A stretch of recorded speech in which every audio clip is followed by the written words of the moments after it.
सीतारामचंद्र भगवान की जय। भरत जी भारद्वाज जी के आश्रम में है, संवाद चल रहा है। भारद्वाज जी ने कहा कि राम आपसे बहुत प्रेम करते हैं भरत। ऐसा मैंने प्रयाग में नहाते समय महसूस किया था। हम तपस्वी हैं, उदासीन हैं, वन में रहते हैं। हमें किसी से कोई लेना देना नहीं होता। हम किसी की मुंह कई बात नहीं कहते। सुनहु भरत हम झूठ न कही, उदासीन तापस बन रही। सब साधन कर सुफल सुहावा, लखन राम सिय दर्शन पावा। मैंने जितने तप जप योग साधन किए, उनका फल मुझे राम सीताराम लखन के दर्शन के रूप में मिला। मैं सोच रहा था कि राम के दर्शन का भी कोई फल होता है क्या। उसका जवाब आज मुझे मिला। तेई फल कर फल दर्श तुम्हारा। राम के दर्शनों का फल आपके दर्शन। सहित प्रयाग सौभाग्य हमारा।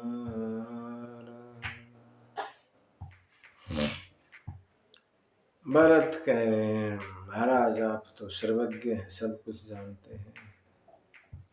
मुझे अपनी माँ कैकेयी की करने का कोई दुख नहीं। मुझे अपने भाग्य का भी कोई दुख नहीं। मुझे स्वर्ग मिले, नरक मिले, अपयश मिले, यश मिले, मुझे कोई चिंता नहीं। मुझे अपने पिता के मरण की चिंता भी नहीं। मेरे पिता सोचने लायक ही नहीं। एक ही बात दुख देती है मुझे। क्या? राम लखन सिय बिनु पग पनहि। राम लखन सिय बिनु पग पनहि। करे मुनि बेश फिरहि बन बनहि। सीताराम और लखन मुनियों का वेश धारण किए हुए, नंगे पैर, धूप, सर्दी, हवा, बारिश, सब कुछ सहते हुए वन वन भटक रहे हैं। ये दुख बड़ा मुझे दे रहा है। एही दुख दाह दहई दिन राति। दिन रात मेरी इस दुख के कारण छाती जलती रहती है। भूख न बासर नींद न राति। दिन में भूख नहीं लगती मुझे और रात में नींद नहीं आती। करवटें बदलता रहता।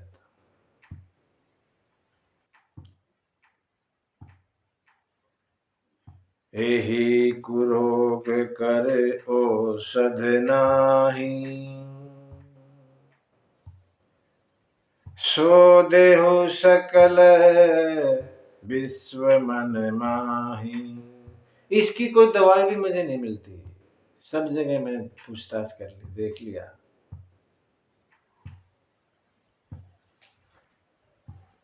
और मुझे कोई दुख नहीं, कोई सोच नहीं। भारद्वाज ने कहा चिंता मत करो, जल्दी ही राम के दर्शन होंगे, सब दुख दूर हो जाएंगे, सोचो मत। भारद्वाज ने कहा कि भरत यहीं रुक जाओ रात में, हालांकि भरत नहीं चाह रहे थे, फिर भी गुरु की आज्ञा। सिर धरि आयस करहूँ तुम्हारा, परम धर्म यह नाथ हमारा। भरत रुकने के लिए राजी हो गए। भारद्वाज सोच रहे हैं बड़ा मेहमान का न्योता दिया है, इसलिए मेहमान नवाजी भी ऐसी होनी चाहिए।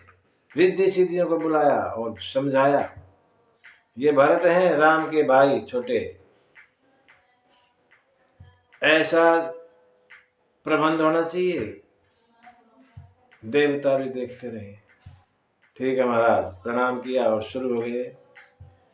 ऐसा स्वर्ग जैसा बंदोबस्त कर दिया वहां सब जगह जहां जहां रुके हुए थे। भरत के लिए अलग से कमरा सजा दिया, सब सुविधाओं से लैस।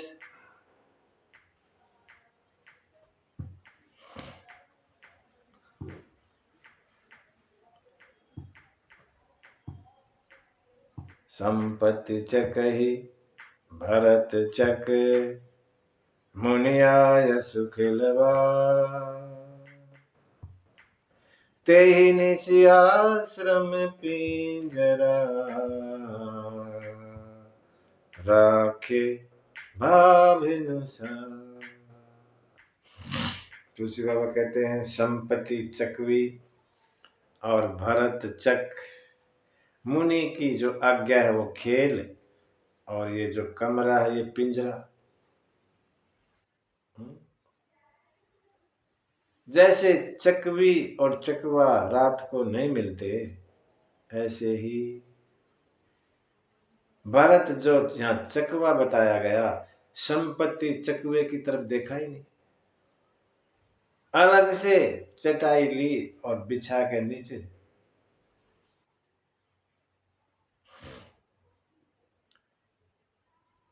ऐसे ही सवेरा हो गया भरत को, बैठे बैठे ही चटाई पर आराम नहीं किया।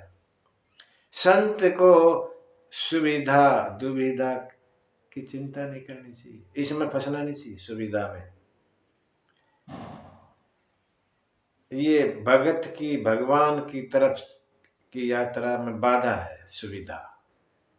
सुविधा में पड़ोगे तो भगवान के रास्ते में रुकावट पड़ जाएगी।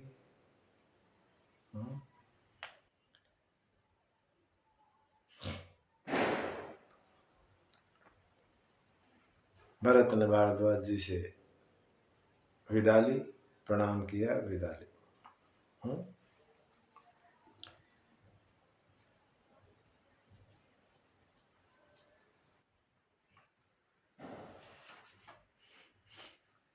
भरत का रास्ता बड़ा आसान है।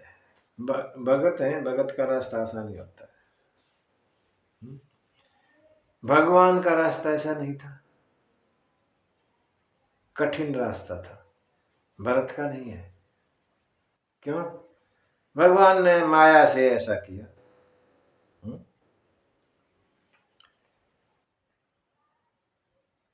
माया से सब रास्ता कोमल कर दिया। क्यों? कि भरत अगर कठिन रास्ते से आएगा, दुखी होकर आएगा, अपने दुख से तो दुखी नहीं होगा, लेकिन मेरे दुख को याद करके दुखी हो जाएगा। भगत है। मेरे प्रभु भी इसी रास्ते से गए, दुख पाते, उससे ये दुख नहीं सहा जाएगा। अपना दुख तो सह लेगा। योद्धा है मेरा भाई, अपने दुख की चिंता नहीं करता। जब वो देखेगा कि मेरा भाई इस दुख से गया, इस कठिन रास्ते से गया, इसको नहीं सहन कर पाएगा, इसलिए राम ने कोमल रास्ता करवा दिया। यह सब देख के इंद्रदेव को चिंता हुई अपनी कुर्सी की। अरे ये तो जल्दी पहुंच जाएगा और राम को वापस ले आएगा, हमारा काम अधूरा रह जाएगा। गुरु बृहस्पति से कहा, महाराज कुछ करो जिससे राम और भरत की मुलाकात ही ना हो, ऐसा कुछ कर दो ना।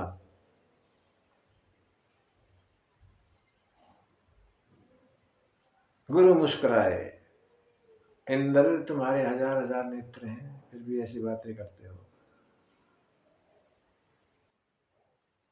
महाराज आपने पहले तो किया था, पहले किया था, वो राम की इच्छा थी। अब राम की इच्छा नहीं है। अब तुमने कोई हरकत करी तो पछताना पड़ेगा।